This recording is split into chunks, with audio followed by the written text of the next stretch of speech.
시청자 여러분 안녕하십니까? 출발 성공투자 박민영입니다. 밤사이 하루 쉬었던 뉴욕장은 모두 상승하며 끝났습니다. 필라델피아 반도체 지수도 강하게 뛰어올라졌고요. 우리 시장에 힘을 줄 만한 종목들이죠. 엔비디아, 테슬라의 급등도 눈에 띄었습니다. 이들의 뒤에는 매크로 데이터가 개선됐다라는 것이 자리하고 있고요. 그 외 섹터 역시나 모멘텀이 함께 등장하고 있는데요. 국내장 안 그래도 이 반도체나 2차 전지를 제외하고 다른 섹터에서는 전방위적인 순환 강세가 나타나고 있는 가운데 어느 쪽으로 자금이 더 집중되는지 그 부분에 대한 전략 챙겨가도록 하겠습니다. 장 마감 이후 개별 뉴스도 많이 나왔던 만큼 부지런히 달려보죠. 자, 뉴욕장의 분위기부터 살펴보시죠. 연휴를 보내고 이날 처음으로 이번 주 문을 연 뉴욕 증시 강한 상승으로 나타났습니다. 트럼프의 EU 관세 연기 결정에 화답을 한 것이고요. 특히 기술주들이 반등을 이끌면서 나스닥 지수가 2.5%의 오름세 19,200포인트 선 탈환을 목전에 두고 있습니다. 그리고 S&P 500 지수 역시 2.1%의 반등이었죠. 추가 무역 협상 타결에 대한 기대감이 시장을 지탱했습니다. 트럼프 대통령이 유럽연합과의 협상 잘 진행되고 있다. 특히 50% 관세를 협박하기 전까지만 하더라도 좀 더디게 답답하게 나오더니 50% 협박 후에는 적극적으로 협조하고 있다라는 톤의 이야기를 했습니다. 이 관세를 연기함에 따라 유럽연합은 미국이 전 세계에 부과하고 있는 10%의 기본 관세만을 일단은 부과받게 됐습니다. 거기다가 더해서 케빈 헤셋 국가경제위원회의 위원장입니다. 이번 주 몇 건의 추가 협상이 있을 것으로 기대한다라는 발언이 나온 점 역시도 우호적으로 작용을 했습니다. 오늘 나온 지표도 긍정적이었는데요. 소비자 신뢰지수 결과 뒤에서 자세하게 다뤄드리도록 하겠고요. 그리고 채권 시장에서는 미국의 장기물 금리가 안정세를 찾았다라는 점도 긍정적이었습니다. 일본이 국채 발행 속도 조절에 들어가겠다라고 언급을 했습니다. 그러면서 미국의 30년물 금리는 9.1bp가량 급락을 했습니다. 이게 원래 최대 낙폭이었고요. 기준선인 5% 아래로 내려갔죠. 10년물 금리 역시도 지난주 한때 4.6%를 넘어서는 순간도 있었지만 빠르게 안정되면서 4.4%대에서 움직이고 있습니다. 자, 이제 소비자 신뢰지수에 대한 분석을 해보도록 하겠습니다. 잠깐 백투 베이직을 해서 이 소비자 신뢰지수라는 것이 보여주는 게 도대체 무엇인가 크게 세 가지가 있는데요. 지금의 경제 상황 그리고 재정 상태에 대한 사람들의 인식 얼마나 낙관적이냐 혹은 비관적이냐를 보여주고요. 소비, 미국 경제의 주요한 동인이 되겠죠. 소비에 대한 의지 그리고 세 번째로는 주가, 사업 결정, 경제 정착에 광범위한 영향을 주는 데이터다. 이렇게 보시면 되겠습니다. 이 소비자 신뢰지수는 크게 두 가지 구성 요소로 나뉘어서 발표가 되는데요. 첫 번째가 현재 상황에 대한 지수입니다. 지금 경기 상황이 어떤 것 같냐라는 것을 보여주는 거고 앞으로 6개월간은 그럼 어떨 것 같습니까?를 묻는 것이 기대지수가 되겠습니다. 현재 상황에 대해서는 전월에 85.7에서 무려 98로 깜짝 반등을 했고요. 전문가들이 예상했던 86보다도 훨씬 더 큰 폭으로 올랐습니다. 미국과 중국이 90일간 관세 휴전에 들어간 점이 이 센티먼트를 강하게 끌어올렸다라고 평가를 하고 있고요. 앞으로에 대한 기대감도 좋습니다. 지난달에 55.4에서 지금 이제 73에 거의 근접한 수치가 나오고 있기 때문이죠. 물론 웰스파고 측에서는 이번 반등이 환영할 만하나 장기적인 명확성을 얻을 때까지는 일시적인 숫자에 그칠 수 있다. 이런 조금 신중한 발언을 내놓기는 했습니다만 그래도 어쨌든 우리가 이 소비자 신뢰지수가 지난 5개월간 이렇게 급락 흐름을 가져갈 때 걱정했던 것이 센티먼트가 결국에는 하드 데이터로 전이되지 않을까 이런 부분이었거든요. 그러니까 침체가 올까 봐 무서워서 그 무서워하는 심리가 실제로 침체를 이끄는 그런 최악의 상황은 좀 피해갈 수 있지 않을까 오늘의 데이터가 시사하는 반은 이 정도로 정리해 볼 수 있겠습니다. 히트맵을 열어서 전반적인 섹터와 종목별 분위기 보시죠. 오늘 전반적으로 시장이 강했던 가운데 가장 급반등을 했던 종목들은 M7 빅테크 주들이었습니다. 특히 주인공은 테슬라였는데요. 7% 가까운 급등이었습니다. 물론 악재가 두 가지 있기는 했는데 일단 BYD 측에서 가격 인하에 나선다라는 소식, 가격에 대한 전쟁을 부추길 수 있기 때문에 이 부분은 좀 부담스러웠고요. 그리고 4월에 유럽에서는 이 판매 부진이 지속됐습니다. 전년 대비 49% 판매량이 급감한 것으로 나타났죠. 그럼에도 불구하고 주가가 오를 수 있었던 것은 머스크가 X에 올린 글 덕분이었는데요. 이제 XAI, FSD, 스타쉽 출시 등 중요한 기술들을 지금 많이 운영해야 되기 때문에 회사에 24/7, 24시간 7일 내내 먹고 자고 하면서 근무를 하겠다라고 얘기를 했거든요. 머스크의 올인 이런 의지를 확인하면서 테슬라의 주가 움직였고요. 그리고 엔비디아의 실적 발표 이제 딱 하루 앞으로 다가왔습니다. 우리 시간으로 하면은 내일 아침 보통 장 마감 후 20분 후쯤 실적을 발표하거든요. 그러니까 우리 시간 오전 5시 20분 그리고 컨퍼런스 콜의 경우에는 오전 6시로 예정이 되어 있습니다.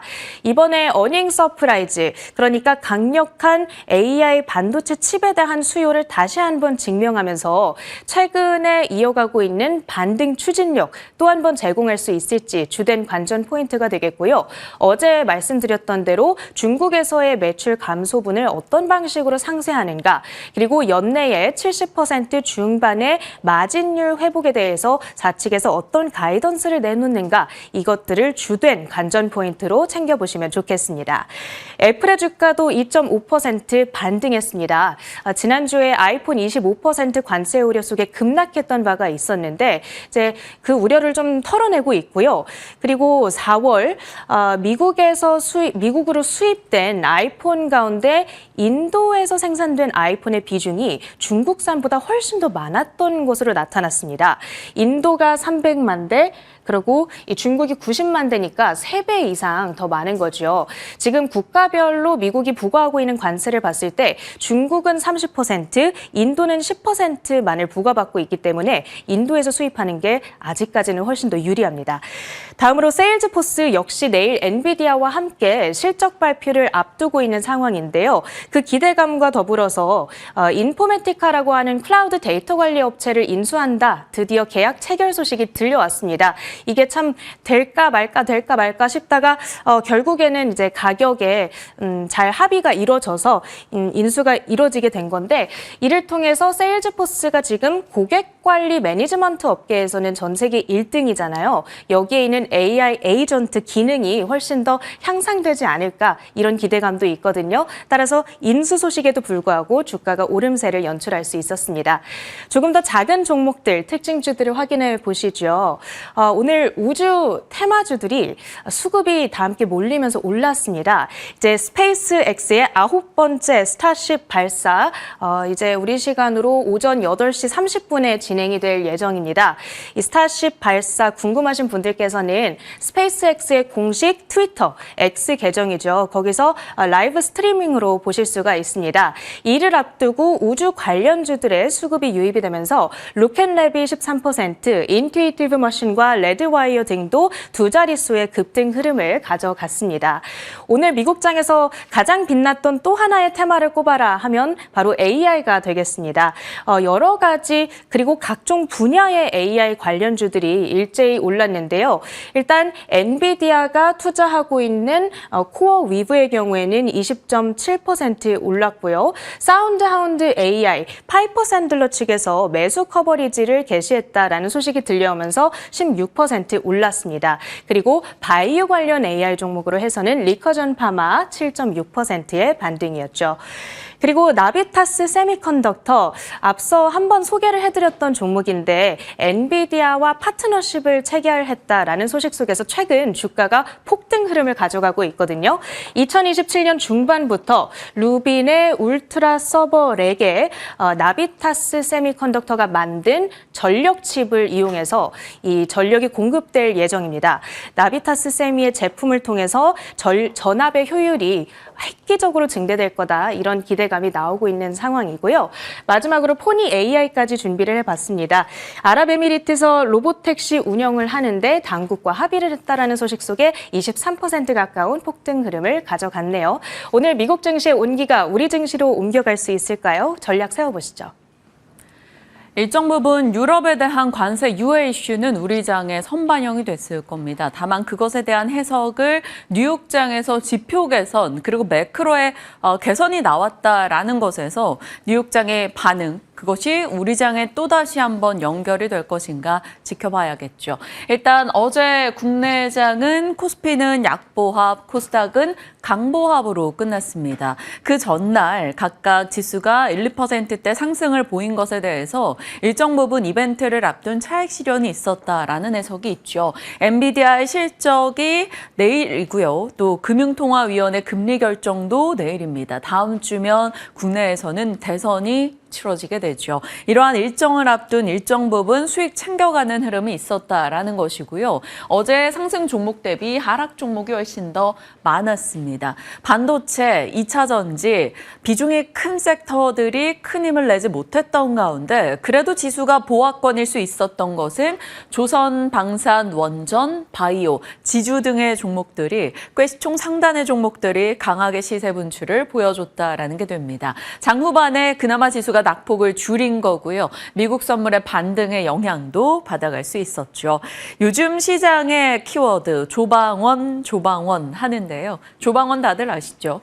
트럼프로부터 자유롭다라는 것에서 메리트를 갖고 있는 섹터들, 조선과 방산이 강했고 원전이 뒤따랐고 이들 내에서 계속 순환 강세가 이어지고 있습니다. K의 위상, 외국인이 많이 사고 있는 쪽도 보면 거의 다 조선, 방산, 원전 종목들이라 볼 수 있습니다. 이번 달 들어서 외국인의 매수상이 봤을 때 10위권 내에서 3종목이 바로 원전과 관련한 종목들이었고 대표적으로 두산에너빌리티 혹은 효성중공업 등의 전력 원전의 이 교집합 종목들이 들어가 있기도 했었습니다. 그리고 방위산업이나 조선주로도 외국인의 수급은 계속 이어지죠. 반면에 외국인이 많이 팔았던 종목은 역시나 삼성전자라는 것을 확인할 수 있습니다. 어제도 보실까요? 조방원이 강했고 그 가운데 외국인의 매수가 있었습니다. 삼성중공업과 하나에어로, 두산에너빌리티로 외국인의 매수가 꽤 많이 유입이 됐고요. 이들의 시세 나쁘지 않았죠. 현대건설 역시나 요즘엔 원전 종목으로 대표되는 하나이기도 합니다. 볼까요? 조방원의 스토리, K의 위상을 갖고 있다라는 것이고요.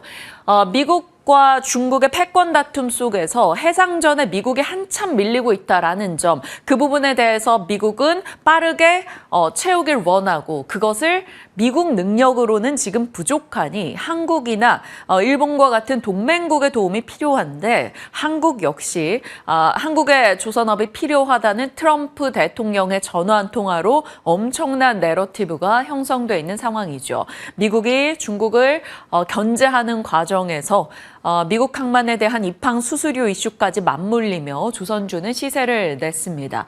방산도 마찬가지죠. 미국이 세계 경찰 역할을 하지 않겠다라는 명확한 입장으로 인해서 그리고 러우 전쟁으로 인해서 불안해진 세계 각국은 국방에 대한 독립을 할 수밖에 없었고요. 그것이 방산의 스토리가 되어 있죠. 원전도 마찬가지입니다. 탈세계화 움직임 속에서 안정적인 에너지원이 필요한 세계는 AI를 꾸리기 위해서 첨단 산업을 키우기 위해서 값싸고 안정적인 그리고 탄소 중립에 들어가는 에너지가 필요하다라는 논리가 원전을 끌어올리고 이 모든 조방원에서 한국의 입지가 꽤나 괜찮다라는 겁니다.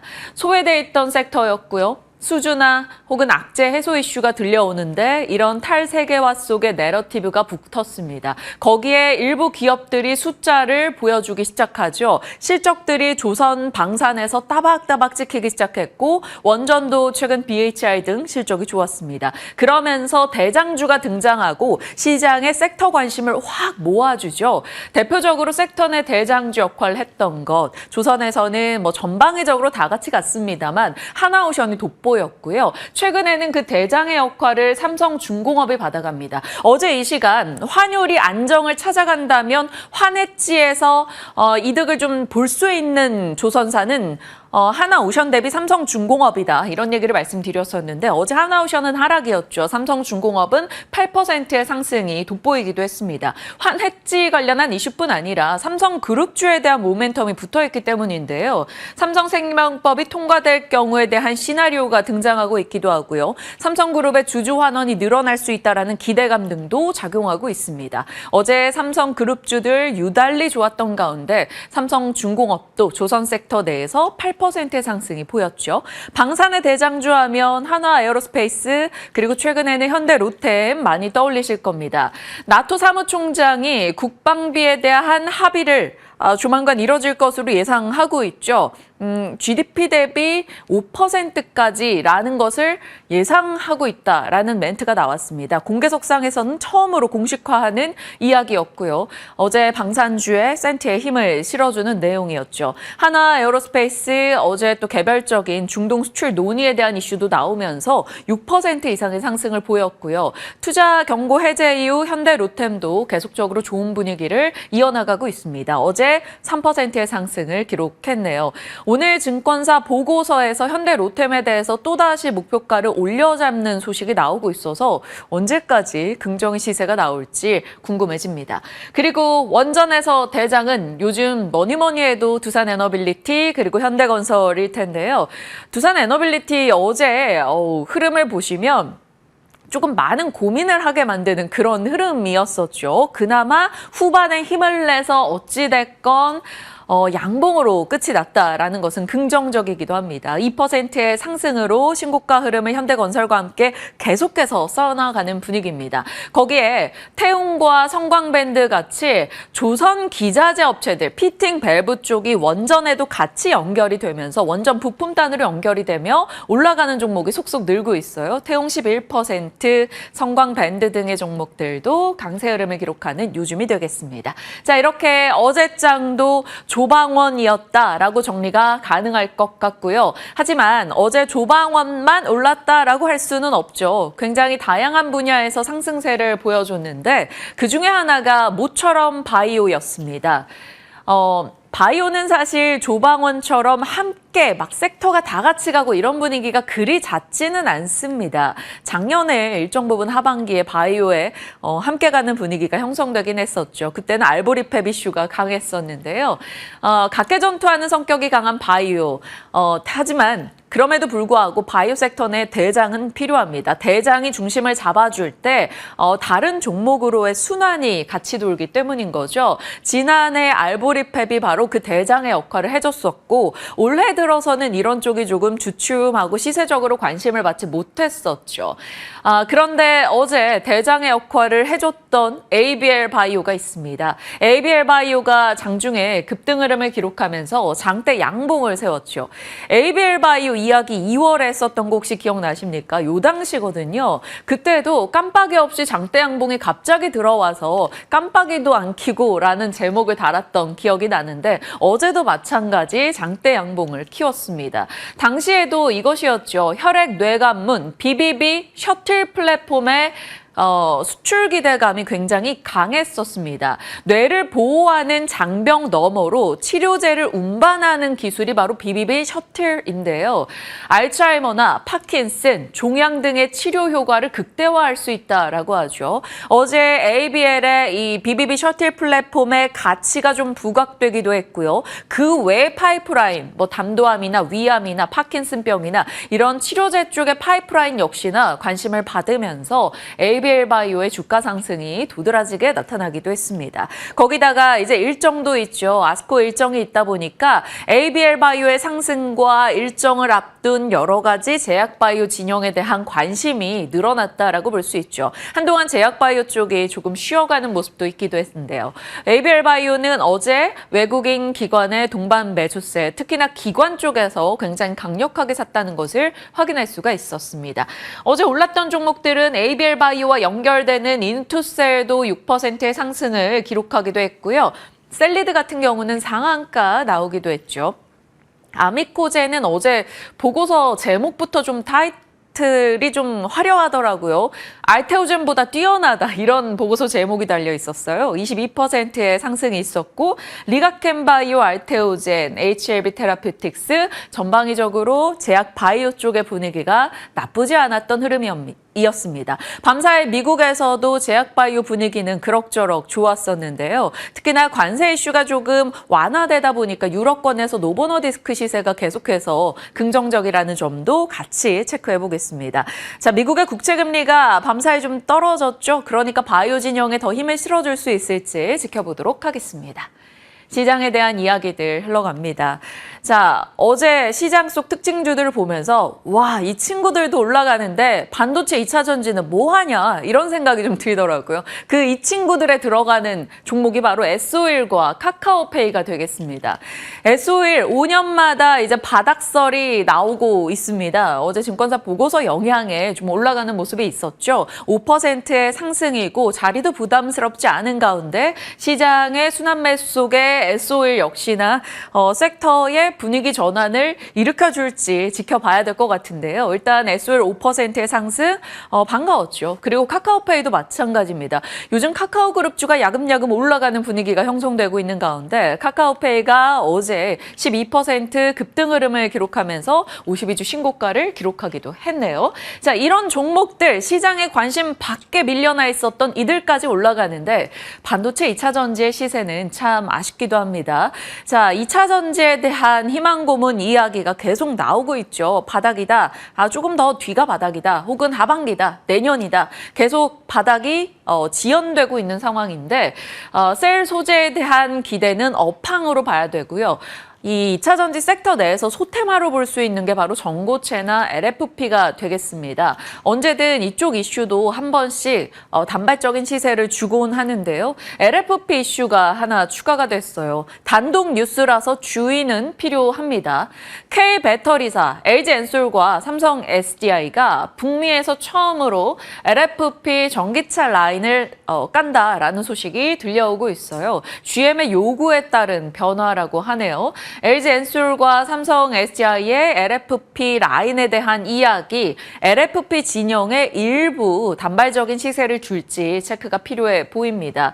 GM이나 포드나 그리고 좀 더 나아가서 테슬라까지 미국의 전기차 생산사들은 LFP 배터리 탑재 비율을 늘려가는 분위기라고 하죠.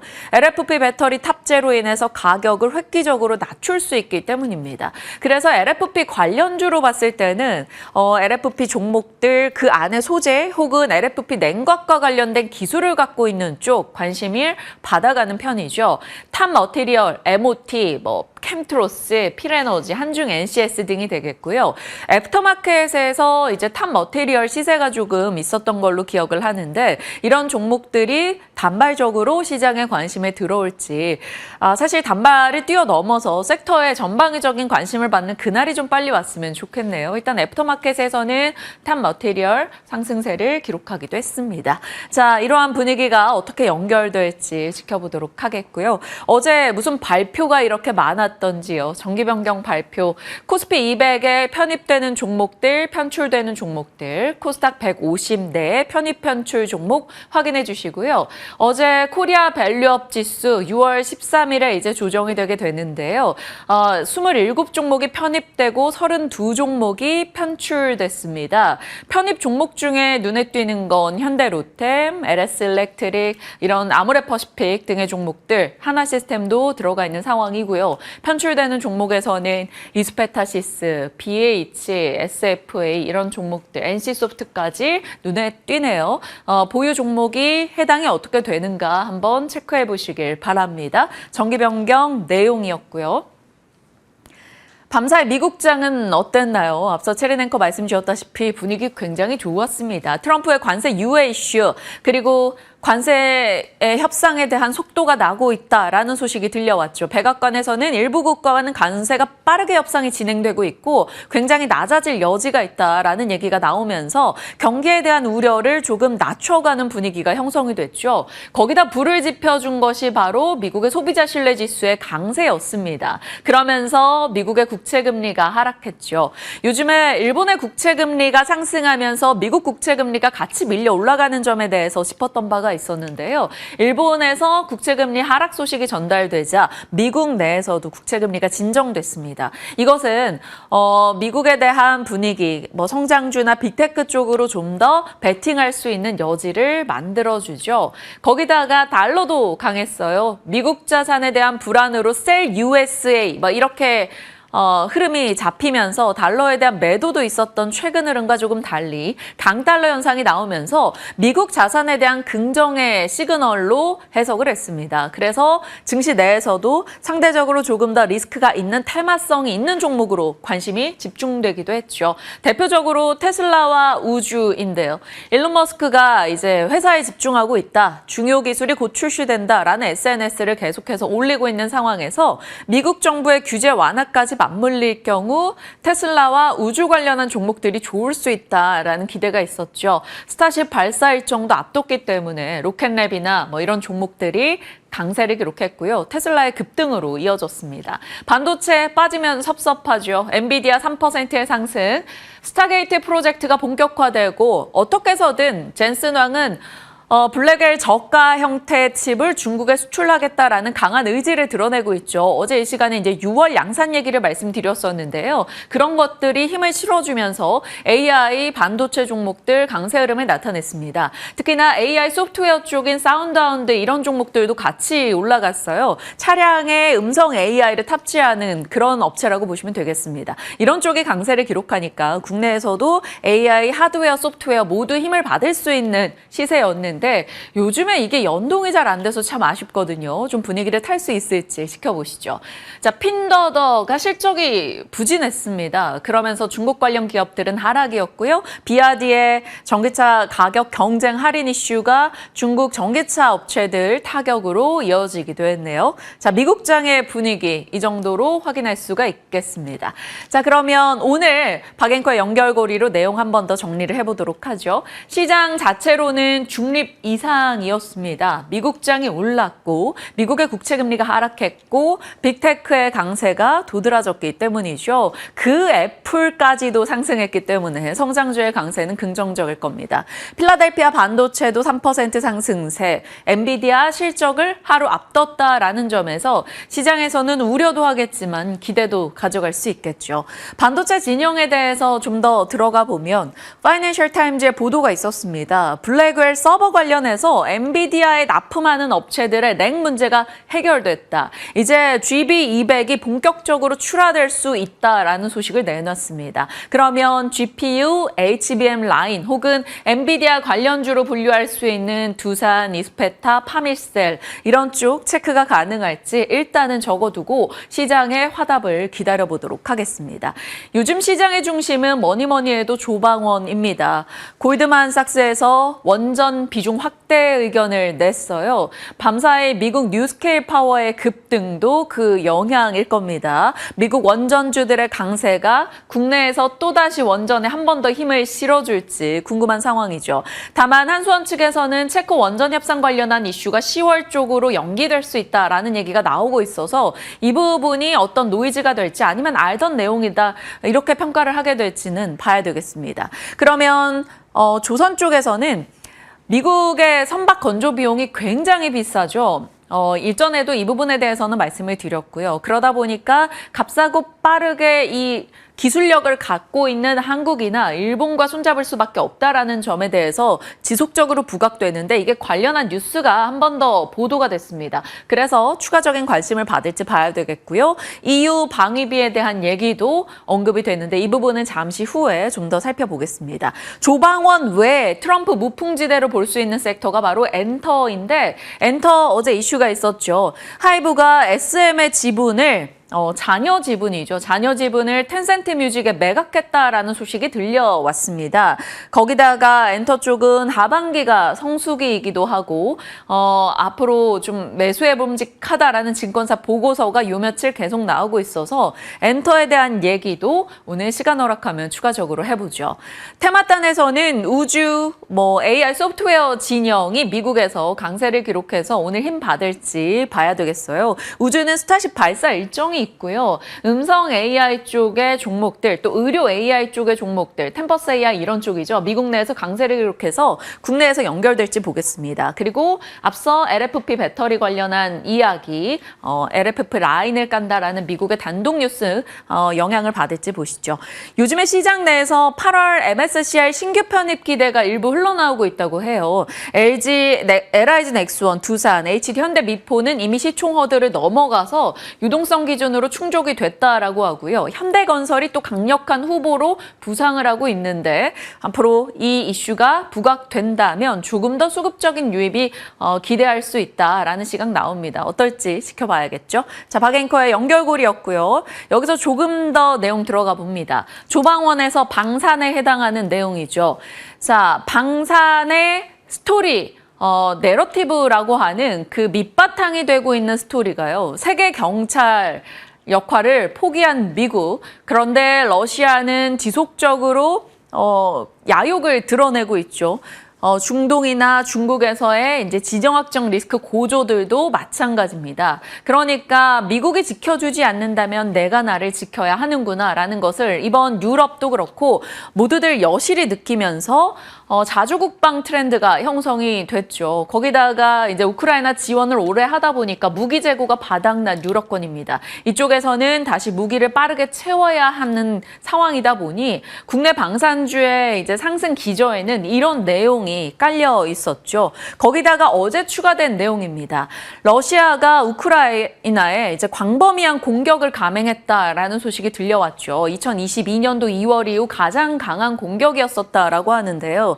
그러다 보니까 BBC에서도 이런 보도를 냅니다. 러시아가 올해 드론과 미사일 생산을 늘렸다. 잠재적인 여름 공세에 대한 우려가 커지고 있다. 방산에 대한 모멘텀이 되는 조금 안타까운 뉴스이고요. 나토에서는 방위비 지출 목표를 상향하는 보도가 나오기도 했습니다. 아직 이제 공식적으로 결정은 아니고 나토 사무총장이 이럴 것 같다라고 이야기를 한 것인데요. 이런 분위기에 유럽 내 방위산업주들의 시세가 계속적으로 좋죠. 대표적으로 라인메탈 올해 200% 상승했고요. 그 외의 종목들도 탈레스 등까지도 같이 올라가는 흐름이 있었습니다. 이러한 스토리가 그동안의 방산주의 여러 수출 이슈와 맞물리면서 상승세를 만들어냈었는데요. 넘겨보시죠. 추가된 뉴스가 들어오고 있습니다. EU에서 234조를 들여서 방산 독립을 선언했다. 29일부터 유럽판 IRA에 시동을 건다라는 보도가 확정이 됐죠. 유럽 방산 생산 역량 지원법이 되겠습니다. 쉽게 EU 회원국들이 다른 나라 무기 사주지 말고 유럽 내에서 무기를 구매해라. 유럽 내 방산업체에서 공동 구매할 경우 이것을 위한 자금을 EU가 저리 대출로 제공하겠다라는 내용인 거죠. 유럽의 방위산업 규모가 훨씬 더 커질 수 있다라는 것은 긍정적입니다. 하지만 유럽 내의 방위산업 업체들 내 구매를 독려하는 것이기 때문에 이 부분에 대해서 한국방산은 위기일 수도 있다라는 시각이 나왔었죠.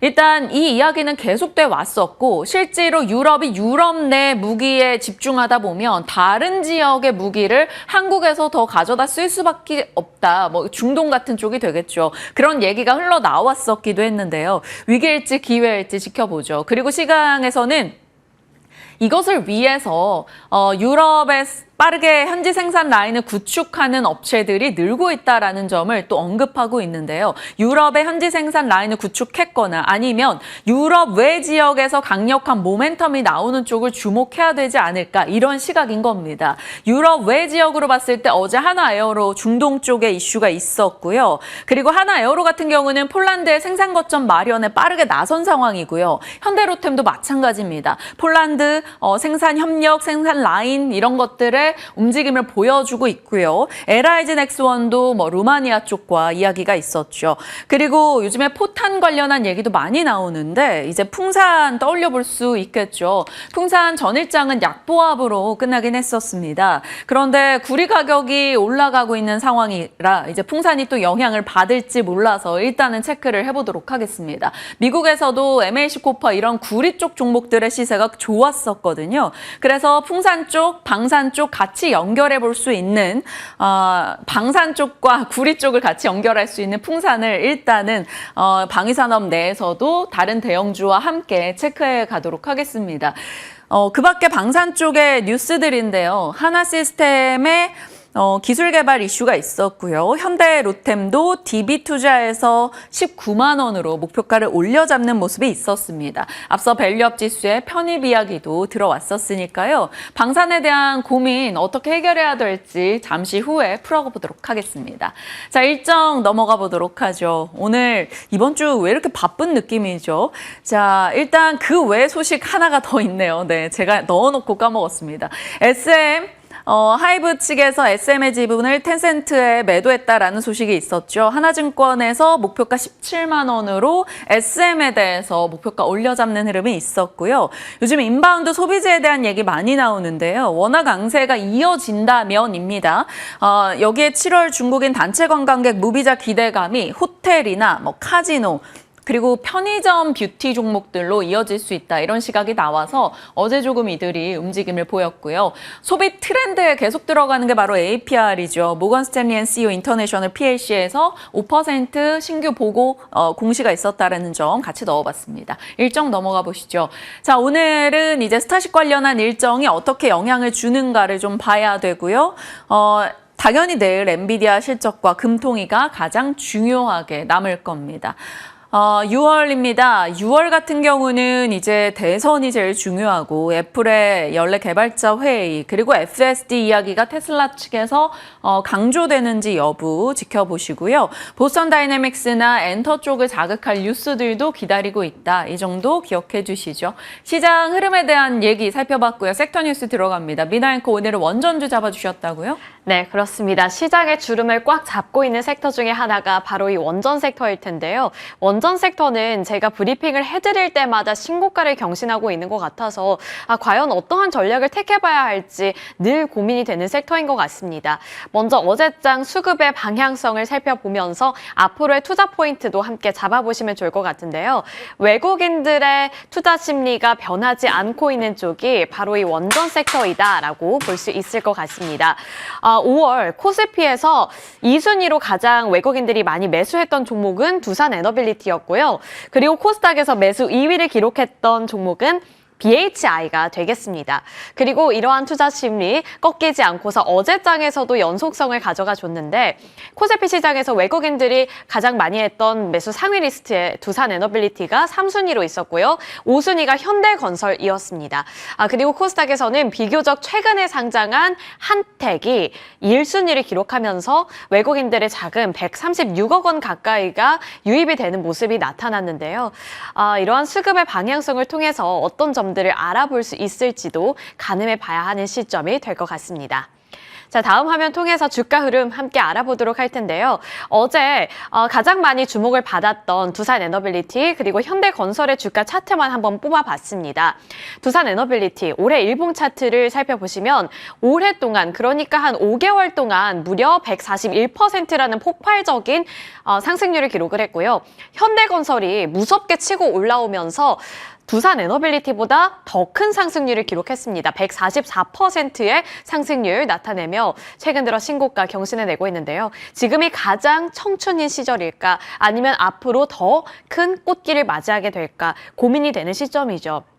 여기서 무조건 많이 올랐다고 이제는 팔아야 된다라고 단정을 짓기도 살짝은 애매해 보이는 게 앞서 제가 말씀드린 것처럼 늘 원전주들은 이렇게 신고가를 경신했기 때문입니다. 그래서 조금 더 투자 포인트들을 세밀하게 검토를 해봐야 하는 필요성이 부각되고 있는 거죠.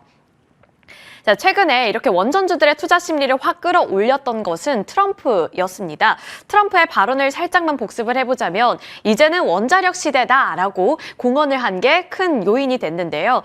이제 원전 산업을 지원하기 위해서 미국의 NRC에 개혁을 하자라는 내용의 행정명령에 서명했다라는 소식이 호재로 작용이 됐습니다. 따라서 2050년까지 원자력 발전 용량을 현재 100기가와트에서 400기가와트까지 확대를 하겠다고 밝힌 거고 거고요. 이는 대형 원전 10기를 2030년까지 착공하겠다는 포부를 드러낸 것이기도 합니다. 따라서 이러한 점들이 실현이 될 경우에 국내에 있는 원전 기업들 쪽으로도 수혜가 예상된다는 분석이 자꾸만 나오고 있는 건데요. 메리츠 증권에서는 어떠한 시나리오든 웨스팅하우스가 다 독점을 한다고 해도 우리나라 기업들과 협력을 안 할 수는 없을 것이다. 이 부분에 초점을 맞춰서 분석을 내놨고요. 블룸버그는 예전에 내놨던 코멘트이긴 한데 우리나라 원전 기업들의 이 원자력 기술력 그리고 안정적인 공급 이력이 부각되면서 전 세계 이 원전 프로젝트의 한 43%가량을 우리나라 기업들이 담당할 가능성이 높아 보인다라고 말을 한 점도 함께 넣어봤습니다. 자, 미국뿐만이 아닙니다. 현재 글로벌 트렌드 자체가 원전 쪽으로 옮겨 붙고 있는데요. 다음 화면 통해서 유럽에서는 어떠한 흐름들이 나타나고 있는지 살펴보도록 하겠습니다. 유럽도 마찬가지로 이제 탈원전 기조에서 벗어나서 원전 부활 국가로 조금씩 도약하는 움직임이 나타나고 있는데 대표적으로 벨기에, 덴마크, 스웨덴이 모두 다 정말 오랫동안 탈원전 기조를 유지했다가 최근에는 그 변화를 시사하고 있는 모습 흥미롭게 체크를 해보셔야 될 것 같습니다. 그리고 골드만삭스에서도 전 세계 원전 산업이 이제 침체에서 벗어나서 대도약으로 향하는 전환점에 도달했다라고 분석을 했고요. 2020년 원전 투자는 약 1% 증가에 그쳤지만 지난 4년 동안 연평균 14%로 급격하게 증가하고 있다라는 점을 보고 있는 만큼 지금 탈원전 기조 내에서 글로벌 트렌드 자체가 원전 쪽으로 옮겨 붙고 있는 것에는 이견이 크게 없어 보입니다. 자, 그러면 원전 섹터를 바라봐야 할 때 이제는 새로운 시각으로 바라봐야 할 것 같습니다. 그 전까지는 가장 큰 이슈가 원전 시대가 다시 올 것인가 안 올 것인가, 오지 않는다면 다시 한번 주가가 고꾸라질 여력이 있으니까 잘 검토해보자라는 관점이었다면 이제는 원전이 돌아오는가라는 관점에서 누가 어떻게 지을 것인가로 전환이 되고 있다라고 KB증권이 말을 했습니다. 따라서 축적된 기술력과 안정된 공급망을 갖춘 한국 원전 산업이 주목을 받을 것으로 봤는데 이제 그 안에서 기업을 고르는 것은 또 다른 이슈가 되겠죠. 그리고 신영증권도 원전이 이제는 발주에 대한 기대감을 넘어서서 실제 수주가 임박한 단계다라고 본 만큼 그 안에서 옥석 가리기가 그 어느 때보다도 중요해 보이는 시점입니다. 자, 이렇게 새로운 기준을 갖고 봐야 한다라고 말씀을 드렸는데요. 그러면 실질적인 수혜가 예상되는 우리나라 기업들은 어느 쪽일까? 제가 파트너십 현황을 한번 살펴봤습니다. 우선 두산에너빌리티가 역시나 대장주답게 미국의 3대 주요 SMR 개발사들과의 협력 관계를 모두 다 구성을 하고 있었는데요. 특히 이제 뉴스케일 파워를 눈여겨보시면 좋을 것 같습니다. 또 BHI는 웨스팅하우스에 보조기기를 공급한 이력 부각이 되고 있고 현대건설, 홀텍과 웨스팅하우스와 함께 협력을 하고 있다는 점, 삼성물산이 최근 들어서 또 원전 관련주로 함께 부각을 받고 있는데 뉴스케일 파워와의 이 협력 소식을 함께 살펴보시면 좋겠습니다. 제가 뉴스케일 파워를 강조하고 있는 이유가 있는데요. 그 이유는 이제 미국에서 유일하게 SMR 설계를 미국 NRC에 제출을 한 기업이고요. 최종 인가까지 받을 것으로 지금 예상이 되고 있기 때문에 실질적인 수혜가 가장 또 높게 책정이 되는 종목 중에 하나이기 때문입니다. 그리고 실제로 뉴스케일 파워 주가가 굉장히 많이 오른 만큼 골드만삭스에서 이 종목에 대한 투자 의견은 낮췄지만 어쨌든 그 기업이 갖고 있는 펀더멘털 자체에 대해서는 여전히 긍정적인 시각을 갖고 있기 때문에 우리나라 기업들 내에서 뉴스케일 파워와 손을 잡고 있는 쪽이 조금 더 수혜를 가져갈 수 있지 않을까에 대한 궁금증이 생기기 때문입니다. 그 안에서 두산에너빌리티 그리고 삼성물산이 함께 파트너십을 구축하고 있다는 점 체크해 보시면 좋을 것 같습니다. 자, 이렇게 파트너십에 대한 현황 살펴봤는데요. 현대건설부터 종목별로 좀 살펴보겠습니다. 현대건설은 워낙 많이 들으셨을 것 같은데 제가 그럼에도 불구하고 가져오고 있는 이유는 27일 기준 다시 한번 KB증권에서 목표가를 상향했기 때문입니다. 74,000원으로 상향을 했고요. 기존에 제시했던 목표가 대비 19.4% 상향한 수준이었습니다. 현대건설 흔들림 없는 최선호주다라고 KB증권이 말을 했는데 그 내용들은 이미 많이들 들으셨을 만한 내용들입니다. 지금까지 원전을 성공적으로 완공한 경험을 많이 갖추고 있기 때문에 가장 탑픽으로 많이 꼽히고 있는 종목 중에 하나로 현대건설 다시 한번 복습해보자라는 차원에서 가져와 봤고요. 그 다음 종목들은 이제 좀 새롭게 눈여겨봐도 괜찮을까 궁금해지는 종목들입니다. 삼성물산, 제가 앞서서 말씀드린 것처럼 이제 뉴스케일 파워와 손을 잡고 있기 때문에 그 협력이 부각이 되고 있다라고 말씀을 드렸고, 최근에는 이제 뭐 분할 이슈, 개별적인 이슈에 따라서 주가가 급등하기도 했지만 SMR, 이 원전에 대한 기대감도 함께 높아지고 있기 때문에 눈여겨보시면 좋을 것 같다라는 생각도 듭니다. IM증권에서는 18만 8천 원으로 목표가 유지했고요. 흥국증권에서는 20만 원으로 목표가 상향했습니다. 우선 이 삼성물산 같은 경우에는 유럽 시장에서 SMR 사업에 대한 기대감을 많이 갖추고 있는 기업인데요. 지금 글로벌 SMR 업체로서 유럽을 시작으로 해서 성장성이 가속화될 것이다라는 분석이 꾸준히 나오고 있습니다. 그리고 대표적으로 루마니아, 스웨덴, 에스토니아 개발사와 함께 사업 협약을 체결하는 등 협력을 도모하고 있기 때문에 이제 이 SMR 분야에서 성장 가능성이 지금 비춰지고 있는 만큼 눈여겨보셔야 될 것 같고요. 삼성물산이 제2의 현대건설처럼 주가의 상승 흐름 이어질 수 있을지 지켜보실 만한 포인트가 될 것 같습니다. 자, 그리고 그 다음 종목은 살짝은 원전 섹터 내에서 생소할 수도 있겠다라는 생각이 드는 종목인데요. 세아베스틸 지주입니다. 세아베스틸 지주가 사실 2022년에도 원전과 함께 엮이면서 언급이 자주 되기는 했었는데요. 최근 들어서 약간의 이제 바닥을 찍고 꿈틀꿈틀 올라오는 주가 흐름을 나타내고 있습니다. 그리고 가장 눈에 띄었던 부분은 기관 투자자들의 수급이었는데요. 기관 투자자들이 최근 들어서 26거래일 연속으로 매수하고 있는 흐름이 포착이 되고 있습니다. 대신증권에서는 TP를 27,000원으로 유지하는 모습 기록이 됐는데, 우선 이 세아베스틸 지주 같은 경우에는 여기서 바라봐야 하는 부분이 이 사용 후 핵연료 운반 용기 이 부분에 대한 기대 포인트입니다. 초도 물량이 23년 수주 이후에 이제 납품이 되기 시작했다라는 점을 보시면 좋을 것 같고요. 올해부터 2026년에 본격 발주가 시작될 것이라는 예상이 나오고 있는 만큼 그 부분에 대한 이슈 플로우도 꾸준히 체크를 해봐야겠습니다. 그리고 최근 들어서 이제 국내외적으로 원전의 중요성이 강화되고 있는 것은 너무나도 당연한 사실인데, 이렇게 시장이 커지고 판이 커질 경우에 방사성 폐기물 처리 시장의 성장성도 함께 부각이 될 것이라는 내러티브가 새롭게 제시가 되고 있고요. 이 캐스크가 바로 이 사용 후 핵연료 운반 용기인데, 이 실제작 경험을 보유하고 있는 회사인 만큼 풍부한 기회가 보장될 것이고 해외 수요에 대응하기에 용이한 기업일 것이다 라는 점이 부각이 되고 있습니다. 그리고 이 캐스크 실제작 경험을 보유하고 있는 회사는 세아베스틸 지주 그리고 두산 에너빌리티가 국내에서 유일하기 때문에 그 부분에 대한 투자 모멘텀까지 함께 잡아보시면 좋을 것 같습니다. 자, 이렇게 원전주들 꾸준히 질주를 하고 있습니다. 말씀을 드릴 때마다 신고가를 경신하는 만큼 투자에 있어서 판단하기가 더욱더 까다로울 것 같은데요. 어떤 관점에서 바라봐야 할지, 그리고 후발주자는 과연 있을지 기회 잡아보는 전략 저희와 함께 마련해 보시길 바라겠습니다.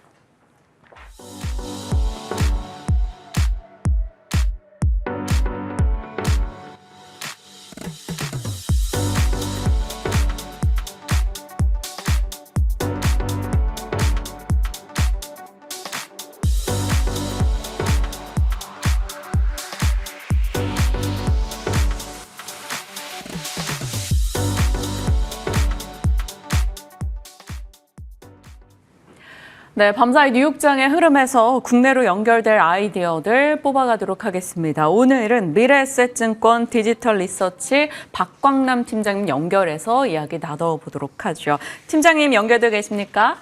네, 안녕하십니까. 네, 안녕하세요.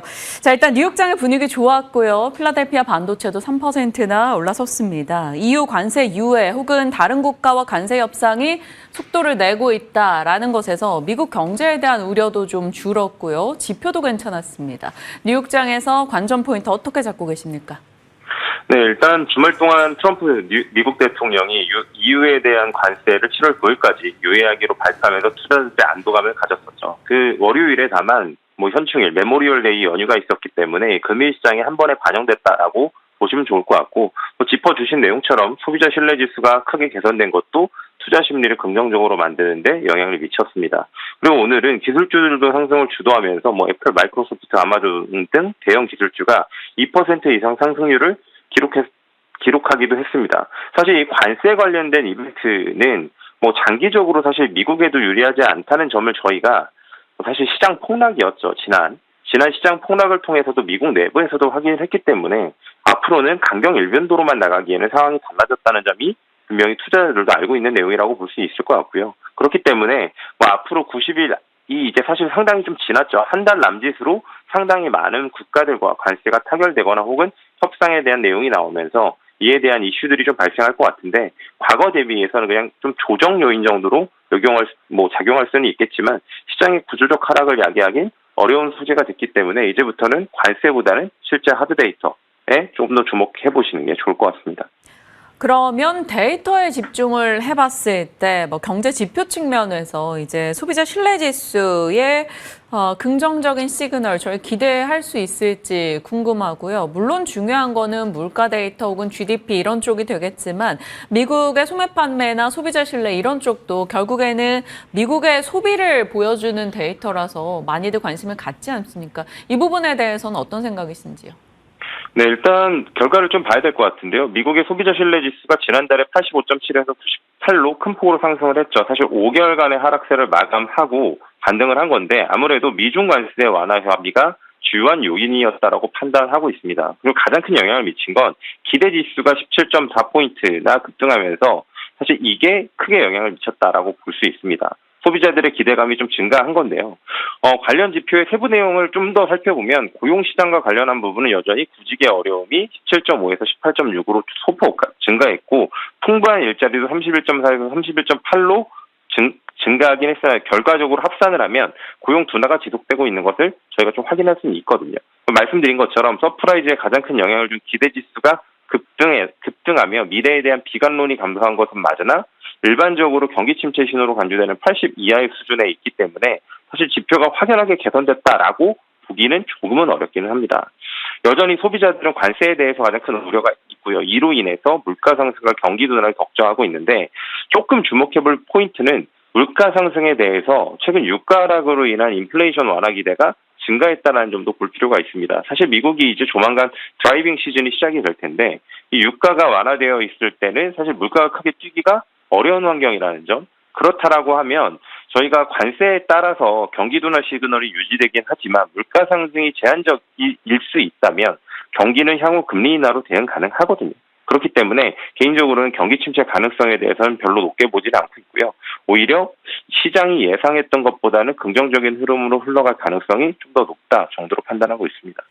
그렇다면 경기에 대한 우려를 좀 덜고 간다면 사실 우리 장에 영향을 주는 종목 이슈로 관심이 많이 집중돼야 될 텐데요. 대표적으로 이제 빅테크입니다. 밤사 이제 테슬라나 엔비디아의 강세가 있었어요. 엔비디아는 이제 내일 실적을 앞둔 상황이기도 하고 어떻게든 이 블랙웰 저가칩으로 중국을 다시 한번 고객으로 제대로 잡아보겠다라는 의지를 드러내고 있기도 한데요. 엔비디아 관련해서 시사점이 있을까요?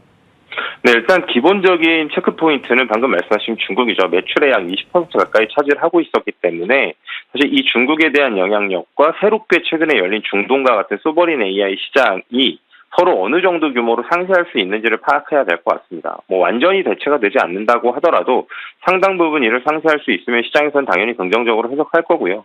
일단 시장이 이번에 엔비디아 분기 매출 총이익률은 70일에서 중국 영향으로 약 58%로 떨어질 거라고 전망하긴 하지만 이는 어느 정도 시장에 알려진 이슈긴 하고요. 오히려 조금 더 주목하셔서 보셨으면 좋겠는 포인트는 렉 단위로 판매되는 블랙웰에 대한 이야기입니다. 사실 블랙웰은 렉 단위 생산에서 수율이 잘 잡히지 않아서 출하상의 병목이 발생을 했었거든요.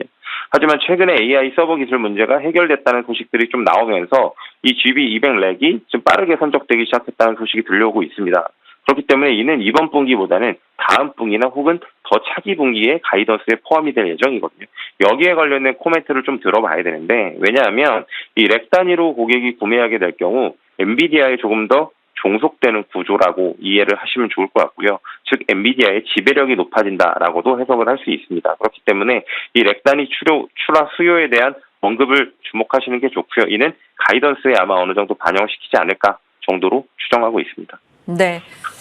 일정 부분 과연 컨콜에서 하반기 톤이나 가이던스에 대한 얘기가 어떻게 진행이 되는가에서 저희도 많은 힌트를 가져갈 수 있겠죠. 내일 저희가 이 시간에 또 관련한 내용들 시청자분들께 업데이트해서 전달드리도록 하겠습니다. 또 하나가 눈에 띄는 게 이제 우주 관련주들이 미국 내에서 올랐습니다. 우리 시간으로 8시 30분경이죠. 스타쉽 9차 발사 이번에 또 우주 쪽에 모멘텀을 한번 실어줄 수 있을지 궁금해지기도 하는데 관련해서 어떤 내용 보십니까? 네, 사실 대략 한 30분에서 한 40분 이후에 9차 발사가 시작될 예정이죠. 이 스페이스X의 9차 스타쉽 테스트는 좀 주목할 포인트가 많습니다. 사실 7차에 사용됐던 부스터를 재사용하는 첫 사례이기 때문에 이 완전 재사용 기술의 핵심 이정표가 될 만한 시험이 된다라고 볼 수 있고요. 그리고 지난 7차, 8차 시험에서 실패했던 2단 발사체인 이 10의 귀환과 회수 시험도 이루어질 예정이고요.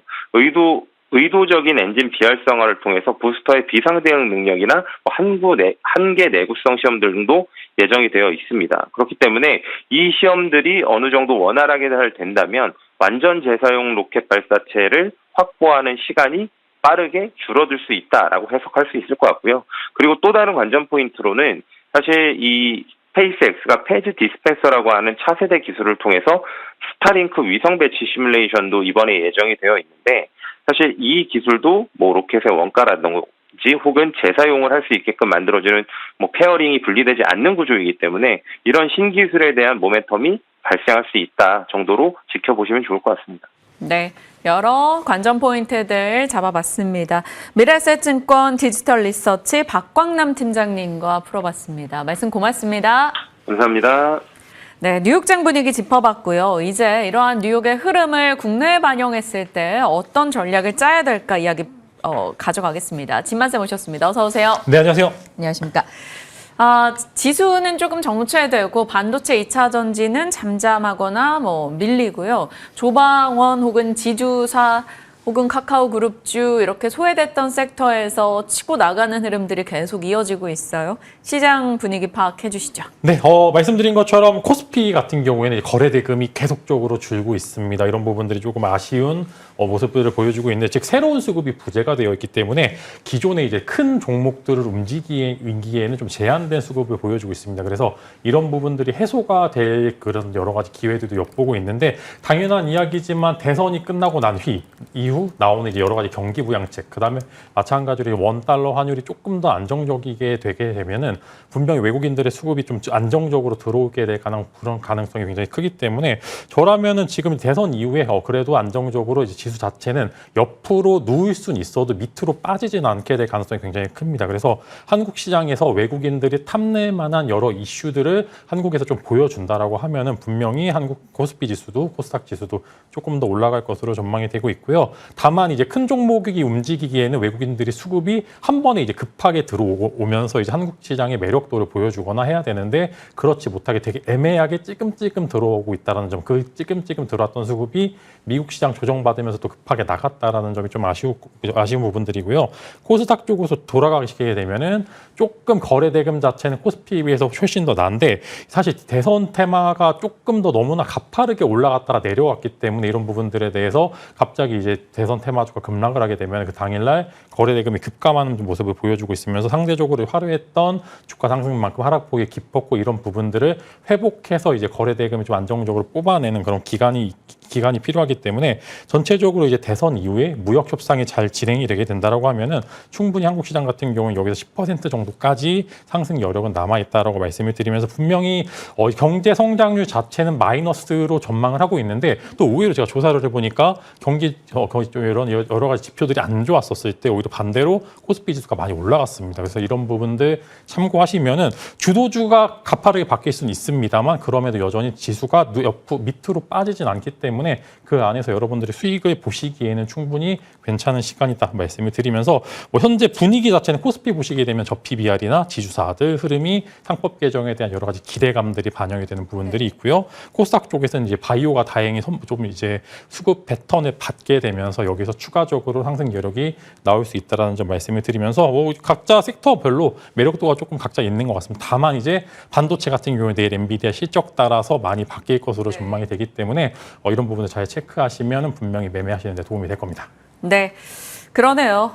일단 기회는 분명히 많은 상황이고요. 주요 섹터들은 조금 회복의 여부를 조금 더 지켜봐야 되겠지만 코스피에서는 이제 저 PBR, 뭐 지주사 혹은 조선방산 원전의 대형주, 코스닥에서는 바이오 쪽이 힘을 내고 있습니다. 바이오 얘기 좀 해볼까요? 조방원 얘기는 저희가 정말 많이 했어가지고 바이오부터 먼저 시작합니다. 어제 ABL 바이오 너무 좋았고요. 그리고 이제 아스코 일정이 있다 보니까 바이오 전방위적인 관심을 좀 받았던 어제입니다. 의미 있게 보고 있으신 종목이 있을까요? 네, 일단 바이오 수급이 사실 예견된 부분들이 있었었는데 최근에 이제 바이오 관세 관련된 이야기 때문에 섹터 자체 수급이 너무나 빠져서 이거 손 잘못됐다가는 또 바이오 한번 아플 것 같아서 손 못 대신 분들이 많았었는데 어제 하루 만에 거의 회복되는 종목들도 많이 포착이 됐습니다. 그래서 아스코가 그래도 이제 다행히 바이오 전체적으로 훈풍이 많이 불어왔고요. ABL 바이오가 급등을 하면서 섹터 전체적으로 패시브 자금들이 많이 들어와서 이제 관련주들의 흐름이 적어도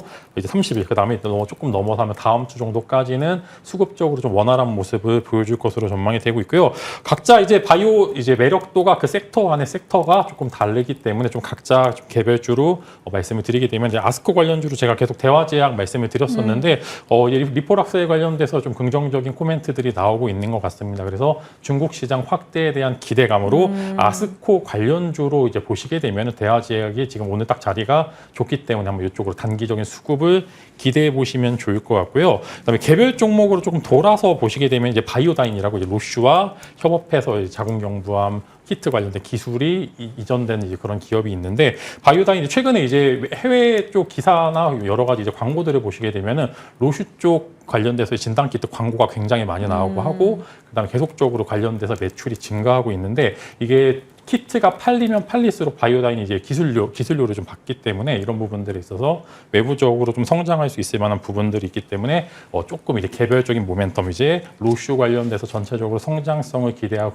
계시는 분들 한 일주일에서 2주일 정도에서 괜찮은 바이오 종목 찾으시는 분들은 바이오다인을 한번 관심 가져보시면 좋을 것 같고요. 이제 좀 순환매의 관점에서 어제 ABL 바이오가 급등을 했는데 네. 이 급등을 하면 뒤따라서 D&D 파마텍이 오르는 게 일반적으로 교과서에 나오는 흐름입니다. 그래서 오늘 당장에 또 수급이 괜찮다라고 하면 혹은 ABL 바이오가 추가적으로 급등을 하게 되면은 D&D 파마텍이 후발주자로 오르게 될 가능성이 굉장히 큽니다. 그래서 각자 매력 따라 여러분들이 한번 정해보시면 좋을 것 같고요. 가장 가파르게 만약 오늘 올릴 수 있는 만한 종목은 뭐냐라는 이제 그런 질문에는 대화제약과 D&D 파마텍이 조금 더 위치상으로는 단기적인 수급이 많이 몰릴 가능성이 있다 말씀을 드리도록 하겠습니다. 대화제약 D&D 파마텍 관심을 두고 이후에 조금 천천히 볼 수 있는 종목으로 바이오다인까지도 이야기해 주셨습니다. 뭐 바이오 쪽의 대장 종목들도 살짝 보죠. 알테오제는요? 알테오제는 일단 노이즈가 계속 나오고 있는 것 같습니다. 수급상으로는 괜찮은데 이게 매번 그랬듯이 알테오제는 증명하긴 했습니다만 그럼에도 이제 조금 많이 무거워졌다라는 점, 그 다음에 여러 가지 액션들이 나오려면 기간적으로 조금 이제 시간적 여유가 필요하다라는 점이 있기 때문에 순수하게 회복은 될 가능성이 굉장히 큽니다만 여기서 한 단계 더 올라가려면 상대적으로 이제 이 여러 가지 이슈들을 소화하는 과정이 있어야 된다고 말씀을 드리려고 하고요. 바이오 쪽에 문제점이 하나가 있으면 만약에 이제 알토젠이 빠지게 되면 패시브 자금들이 우르르 빠지게 되면서 바이오 섹터를 같이 끌어내리는 경우도 굉장히 많은데 일단 대장주인 알테오젠 자체는 그래도 이제 하단부 지지는 꽤나 강하기 때문에 이런 부분을 잘 챙겨보시면 좋을 것 같고요. 여러 가지 이슈몰이를 잘했던 HLB가 아마 간암 심사 관련돼서 아마 이슈가 한 6월 정도 초에 한 번 정도 이제 코멘트 나올 것으로 전망이 되니까 네. 바이오 섹터는 매번 그랬듯이 두려움에 매수를 하셨던 분들이 승자를 매번 승리를 거두셨던 것 같고요. 그다음에 환희에 차서 여기서 사도 될까야라는 자리에서 매수하셨던 분들이 그리 좋지 않은 결과를 좀 결과값이 나오게 되는데 매번 그래도 저는 일단은 기간적 여유상 일주일에서 2주일 정도는 바이오 쪽으로 수급이 굉장히 원활할 것으로 전망이 되고 있기 때문에 대형주들도 좋고요. 각자 매력 따라 조금 다른 모습들을 보여주고 있고 신규 종목 원하시는 분들께서 아까 제가 코멘트 드린 종목군들 대해서 컨택을 하시면 좋은 결과는 있을 거라고 생각합니다. 네, 바이오 진영에 대해서 살펴봤고요. 방산 좀 들여다보겠습니다. EU에 이제 그 유럽 내에서 무기를 구매할 경우 저리 대출을 해주겠다라는 것에 대한 자금 승인 이슈가 있었어요. 뭐 기존에도 나왔던 얘기인데 이 부분에 대해서 유럽 내 방위산업 무기 구매라면 한국이 좀 타격을 받지 않을까라는 시각도 있었으나 사실 전체적으로 무기를 구매하고자 하는 파이가 커지고 그 외 국가들에서 모멘텀이 더해질 거고 유럽에서 현지 생산을 구축한 업체들도 관심을 받을 거다라는 측면으로 방산주가 계속 올라가긴 했거든요. 근데 이런 아이디어를 위기인지 기회인지 진만쌤은 어떻게 보시는지요? 네, 이게 매번 그랬습니다. 이게 처음 나왔던 이슈는 아니고요. 매번 그랬듯이 똑같은 이슈에 대해서 시장의 반응은 내려갔으면은 이제 여기서 매수하셨던 분들이 좀 승자를 거두는 그런 결과값에 나오게 되는데요. 일단은 방산 쪽에 대해서는 이런 이슈가 나왔음에도 불구하고 아마 좀 노이즈를 금방 소화하고 올라가게 될 가능성이 굉장히 크다라고 생각을 하고 있습니다. 왜냐하면 이게 사실 한국 기업들이 갖고 있는 여러 가지 장점, 빠른 배송, 그다음에 납기를 잘 맞추고요. 그다음에 여러 가지 이제 밸류 체인을 다 갖추고 있기 때문에 전체적으로 유럽 입장에서는 당장 여러 가지 나오는 안보 공백에 대해서 가장 빠르게 배송받을 수 있는 무기가 한국산 무기이기 때문에 이런 부분들에 있어서 뭐 시계열 자체는 짧아질 수는 있습니다. 뭐 유럽이 유럽 내에서 자기들끼리 이제 좀 파이를 나눠 먹는 그런 구간도 있다라고 생각을 하고 있습니다만 결과론적으로 지금 당장의 안보 공백을 메워줄 수 있는 게 국내 업체이기 때문에 이런 부분들이 있어서 단기간으로는 노이즈를 밟고 올라설 것 같다. 이렇게 좀 말씀을 드리려고 하고요. 일단 방산주들이 꽤나 많이 올랐습니다. 지금 보시면은 시장이 좋던 안 좋던 위로 그냥 계속적으로 올라가고 있는데 여러 가지 이슈도 같이 종합해 보면은 이제 6월에 또 MSCI 편입에 실패한 현대미포나 LG 넥스원 등이 8월에 또 정기 변경 때 좀 관련돼서 좀 편입이 될 것으로 예상이 되고 있는데 이렇게 되면은 상대적으로 사전적으로 들어오는 패시브 자금들이 이런 종목들을 올려주게 되고요. 그렇게 되면 전체 자금들이 다시 한번 섹터 자체에 들어오게 되면서 뭐 하나 에어로스페이스도 그렇고 전체적으로 여기서 제가 이제 여기서 사면 좋을 것 같다요라는 그런 자리는 아니겠는데 여기서 더 올라갈 수 있다요라는 그런 질문 자체에는 네, 방산 쪽은 그래도 여기보다는 조금 더 올라가게 될 가능성이 크다. 다만 상승 룸이 얼마나 남았는지 그다음에 갑자기 나오는 음봉에 좀 대응하기 좀 어려운 부분들이 있습니다만 그럼에도 끝의 결과값은 맨 위쪽으로 좀 지켜볼 수 있기 때문에 저라는 8월 전까지는 이제 방산 쪽은 밀리면 매수하는 그런 관점을 삼아 보시면 좋을 것 같다라고 말씀을 드리도록 하겠습니다. 보유자는 홀딩일고 조정 시 매수 관점으로 아직까지는 방산에 대한 긍정의 시각을 유지해 주셨고요. 구리값이 슬슬 올라가는 분위기 속에서 미국 내 구리 관련주 좋았습니다. 국내에서도 뭐 이구산업, 풍산, 구리 관련주로 많이 보는데 풍산은 또 방산주이죠. 그러니까 풍산과 이구산업도 좀 전략 주세요. 네, 일단 사실 풍산 같은 경우 이제 구리값 관련돼서 조금 많이 오르는 그런 부분도 사실 그렇기 때문에 방산 쪽에서 살짝 애매하게 발만 거치고 있는 좀 모습들을 보여주고 있는데 일단은 구리값이 빠진다는 게 방산 쪽에 대해서 액션들이 나온다라고 보기보다는 이제 경기 선행 지표죠. 상대적으로 구리가 떨어지게 되면 경기가 안 좋다라는 그런 이야기. 그다음에 반도체도 같이 이제 지수가 안 좋게 되면서 구리값이 많이 빠졌다가 올라가게 되는데 일단은 방산주 내에서의 매력 또는 풍산이 좀 맨 마지막 후발주다. 즉 이제 방산이 1차적인 단기 시세를 끝낼 때 가장 마지막에 오르는 게 풍산과 이구산업 같은 이제 구리 관련주인데 지금 위치상으로는 한 번 정도 위를 톡톡 건드릴 것 같은 그런 위치긴 합니다만 사실 수급이 풍산까지 올려주기에는 좀 제한된 부분들 아까 제가 거래 대금들이 조금 부족한 부분들 때문에 1등과 2등까지는 끌어서 올려주는데 3등주까지 끌어올려주기에는 섹터상 수급이 조금 부족한 면이 있다 말씀을 드리면서 순수하게 방산주로 평가하기에 풍산의 위치는 그리 좋지만 않다라고 말씀을 드리면서 기강하시는 거면은 1등주까지 정도만 LG 넥스원, 현대로템, 하나 에어로스페이스 이 세 종목까지만 컨택을 해보시는 게 좋을 것 같다라고 말씀을 드리겠습니다. 네, 앞서 말씀드린 미국의 구리 관련주 강세는 MAC 코퍼 얘기인데 사실 하모니골드의 인수 얘기가 있었기 때문에 급등세가 좀 더 강했던 것이고요. 구리 가격이 단기적으로 지금 상방을 나타내고 있어서 추가 질문을 좀 드렸습니다. 방산 내에서 대응을 한다면 그래도 압축적인 대장들 위주로 가자라는 의견 건네주셨네요. 자, 요즘에 눈에 띄는 종목 중에 하나가 카카오 그룹주가 한 2, 3거래일 굉장히 눈에 띄는 흐름을 기록하고 있어요. 이제 카카오 쪽 과거의 카카오 영광 찾을 수 있나요? 아니면 그냥 그러나 보다 하고 흘러보내야 될까요? 네, 사실 제가 예전부터 이제 카카오는 배드, 이제 네이버는 예스 뭐 이렇게 이제 맞아요. 많이 이야기를 그러셨죠. 이야기를 많이 드렸었는데 일단 카카오 이제 챗GPT가 생각보다 이제 한국인들이 굉장히 많이 쓰고요. 전 세계에서 사용량이 2위라고 합니다. 그렇기 때문에 오픈 AI가 한국 지사를 설립을 해서 한국 서비스에 대해서 조금 더 힘을 실어주겠다라고 이제 코멘트가 많이 나왔던 부분들이 있고요. 저도 일단 유료 결제를 해서 쓰고는 있는데 네. 요즘은 또 이제 챗GPT에서 좀 제미나이 쪽으로 손이 많이 넘어간다라고 이야기가 나오고 있으면 실제 점유율 자체도 이제 구글이 지금 주가가 많이 올라갔던 부분들도 챗GPT보다 제미나이 쪽에서 AI 영상 쪽에서 조금 유난히 차이가 좀 많이 벌어진다라고 이야기가 나오고 있고 실제로 저도 써보니까 챗GPT 영상 쪽이나 여러 가지 이제 그런 감도를 보시게 되면은 제미나이가 좀 월등하게 앞서는 부분들을 좀 체크를 할 수 있기 때문에 일단은 챗GPT 서비스에 대해서 국내 서비스가 시행이 되게 되면은 그래 관련돼서 그래도 카카오가 이전에 업무 협약을 한 부분들이 있어서 좀 조금 주가가 바닥권에서 많이 올랐던 부분들이 있어서 즉 이제 37,000원에서 4만 원까지 지금 10% 정도 올랐는데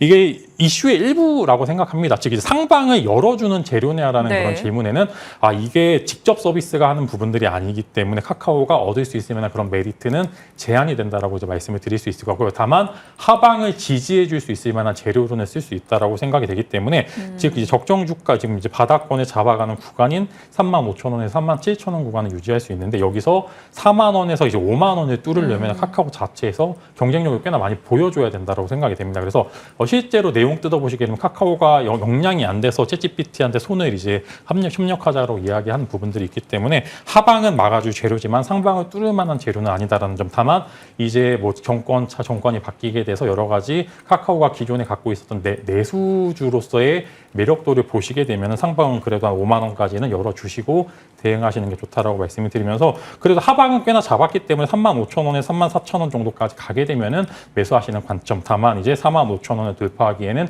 카카오 자체의 매력도를 보여줘야 된다. 좀 이렇게 정리해 보면 좋을 것 같습니다. 네, 카카오 쪽이 움직이길래 좀 이야기 살펴봤고요. 지주사 쪽 한번 들여다볼게요. 요즘 지주사들의 시세가 너무 좋습니다. 그런데 지주사 중에 뭘 사야 될까에 대한 고민이 있어요. 뭐 이런 한화 에어로 이런 쪽이 좋으면 한화를 사야 될지, 올리브영 생각해서 뭐 CJ 사야 될지, 아니면 두산일지 궁금합니다. 사실 한화랑 CJ는 진만쌤이 이야기해 주셨었잖아요. 네, 일단은 한화도 그렇고 두산도 그렇고 요즘 이제 지주사 쪽에서 제일 이제 주가 탄력이 좋고 그다음에 그 여러 가지 밑에 자회사들이 성장이 잘 되고 있는 쪽이 한화와 두산도 이제 두 가지 이제 기업이다라고 말씀을 드렸는데 사실 너무 올랐던 부분들이 있어서 급등에 대한 여러 가지 조금 제한된 부분들은 분명히 존재를 하고 있습니다. 그래서 어제 저 PBR 관련주, 그다음에 상법 개정에 대한 수혜, 그다음에 밸류업 지수에 대해서 여러 가지 고민들이 좀 하고 있고 어제 보니까 이제 관련돼서 한번 행사 다녀오셨던 것 같은데 네, 거기서 이제 상 받은 기업들이 여기서 더 잘하는지 여부도 좀 체크를 해야 되는 부분들이 있는데 근데 실제로 오르는 기업들을 보시게 되면 그리 주주환원책에 적극적이지 않은 기업들이 오히려 더 많이 오르고 있습니다. 실제로 보시면은 삼성전자도 그렇고 이제 현대차 같은 그래도 주주환원책을 잘 쓰는 저 PBR 기업들은 주가가 옆으로 기고 있고요. 다만 이제 올라가고 있는 한화나 두산 같은 경우에는 사실 주주환원책이나 주주환원책 혹은 이제 주주를 조금 생각하는 그런 관점에 비해서는 오히려 먼 그런 부분들이 있습니다. 그래서 이런 부분들이 사실 주주환원책을 한다라고 믿지는 않습니다. 다만 이제 관련된 회사들의 밸류 체인이 워낙 탄탄하기 때문에 이런 부분들에 있어서 적정 평가로 가는 구간이다라고 생각을 하시면 좋을 것 같고요. 여러 가지 상법 개정 등 이제 기대감들이 반영이 되고 있는데 막상 실제로 가서 안 되게 될 가능성은 충분히 존재합니다. 이전에 상법 개정 한 번 정도 시도하다가 조금 이제 뒤로 밀렸었던 부분들이 있는데 네. K 주식의 특성상 어느 정도 선반영된 부분들이 존재를 하고요. 아마 기술주들 혹은 반도체가 올라가려면은 지주사 쪽에서 돈이 확 빠져서 이쪽으로 들어가야 되는 부분들이 없지 않아 있습니다. 그래서 분명히 지주사 내에서 저평가된 기업들은 많습니다만 여태 유구한 이제 뭐 10년, 20년의 역사상 저 PBR의 이유는 있다라고 좀 생각을 하고 있습니다. 그래서 여러분들이 이제는 슬슬 끝물을 준비해야 될 그런 구간에 진입이 되어 있는데 여전히 한 달 정도의 시간이 남았기 때문에 그때까지는 좀 즐겨보시면 좋을 것 같다라고 말씀을 드리면서 일단은 여전히 추가 상승 가능한 쪽은 아까 말씀드린 것처럼 올리브영의 파워가 강한 CJ 쪽을 여전히 관심 가져보시면 좋을 것 같고요. 밸류 체인도 뭐 CJ 프리시웨이든 여러 그래도 괜찮은 기업들 많이 보유하고 있기 때문에 지주사 측면에서는 CJ 쪽 한번 여러분들이 관심 가져보시면 좋을 것 같고, 오늘 관련돼서 이제 페스타도 있기 때문에 관련 좀 주목해 보시면 좋을 것 같고, 저 PBR 관련주로 좀 지역적으로 보시게 되면 예전에 한번 좀 크게 이제 하락했었던 삼천리 쪽으로 한번 관심을 가져보시면 좋을 것 같아요. 삼천리가 사실 너무 많이 빠져서 지금 이제 일봉으로 보면 많이 오른 것 같은데, 월봉으로 보시게 되면은 밑에서 이제 엄청 올라가는 구간이어서 조금 이제 여러 가지 악재들이 딛고 올라가는 과정에 있다라고 말씀을 드리면서, 월봉 보시게 되면 그래도 많이 안 올랐네라고 생각하시면서 관심 가져보시면 좋을 것 같습니다. 기존에 말씀드렸던 CJ에 대한 스토리 좀 더 강화해 주셨고요. 저 PBR 종목 중에 삼천리도 관심 가져보자 얘기 주셨네요. 시간이 없지만 매수 매도 의견만 딱 듣겠습니다. 말씀 주셨던 종목들 중에서 한 20-30% 이상 수익이 난 종목들인데요. 서부 T&D, 한택, 달바글로벌, 노머스 이 중에서 매도할 것 있습니까? 네, 지금 구간에서는 없습니다. 헬바 글로벌도 그렇고 지금 현재에서는 10% 이상 더 끌고 가셔도 좋을 것 같다라고 생각이 되고 있고요. 이제 뭐 한택도 그렇고 서부 T&D 정도만 한번 매도해 보시면 좋을 것 같은 게, 이렇게 급등 나올 줄은 몰랐는데 그래도 바닥에서 잘 말씀드렸고 올라가는 구간에서 되게 조용조용히 막 가파르게 올라가는 그런 네. 모습들을 보여주고 있는데, 서부 T&D 같은 경우에는 오늘 정도에서 정리를 해보시면 좋을 것 같고요. 한택 같은 경우에는 아직 여전히 좀 시간적 이슈가 6월 3일 이전까지 이슈가 있으니까 조금 더 지켜보시면 좋을 거고, 달바글로벌도 오늘 이제 10% 정도 상승이 나오면 한번 매도하시는 전략 쓰면 좋을 것 같다라고 말씀을 드리면서, 전체적으로 이제 뭐 너무 바빠서 이제 이야기 못 드렸던 부분들은 이제 소통 창구를 통해서 뒤이어서 AS 드릴 예정이니까, 단기간 많이 올랐던 종목들 조금 더의 상승 여력은 남아 있습니다. 그래서 이런 이제 종목들의 스토리, 그 다음에 매도 타점은 이제 QR코드 찍고 들어오면은 이제 알려드릴 예정이니까 관심 가져보시면 좋을 것 같습니다. 미국장 분위기 좋았습니다. 그리고 국내가 어떻게 연결될지 모르겠으나 한국과 미국에 연결해서 종목 전략으로 이어주신다고 하니까요. 8시 30분부터 진행되는 무료 공개 방송도 많은 참여 부탁드립니다. 진만쌤과 함께 시장과 종목에 대한 이야기 풀어봤습니다. 고맙습니다.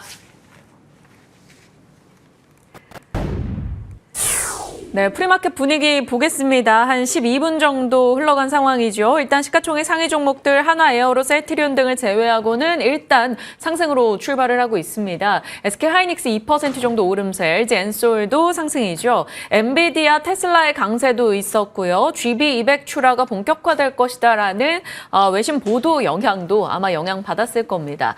알테오젠 어제 3% 상승에 오늘 일단 프리마켓 추가 상승을 더해주고 있고요. 에코프로 BM과 에코프로 등의 2차 전지 종목들 나쁘지 않은 분위기입니다. 자, 거래량 상위로 간다면 또 두산에너빌리티가 들어가 있네요.